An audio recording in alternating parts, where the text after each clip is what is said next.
La tête baissée dans un box de verre, Vadim Chichimarine écoute la sentence, la prison à perpétuité. Le jeune soldat russe, 21 ans, est le premier militaire jugé pour crime de guerre depuis l'invasion de l'Ukraine par la Russie. Au cours de son procès à Kiev, il a reconnu avoir abattu un civil ukrainien et a demandé pardon à sa veuve. Il a dit avoir agi sous la pression d'un autre soldat alors qu'il tentait de fuir vers la Russie. Son avocat va faire appel. Tout d'abord, le verdict n'est pas encore entré en vigueur. Le fait que je me prépare à faire appel signifie bien sûr que je pense qu'il a été adopté avec des violations. Avant l'audience, le Kremlin s'était déclaré inquiet pour le sort du soldat russe, expliquant ne pas pouvoir lui porter assistance sur place en raison de l'absence de représentation diplomatique.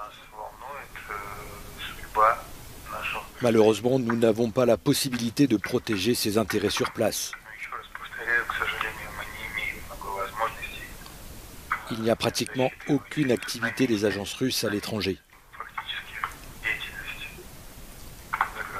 Cela ne veut pas dire que nous n'allons pas essayer par d'autres canaux.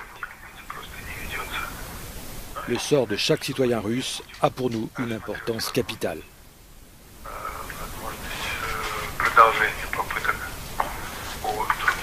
L'Ukraine a ouvert des milliers de dossiers de crimes de guerre commis selon Kiev par les soldats russes depuis le 24 février.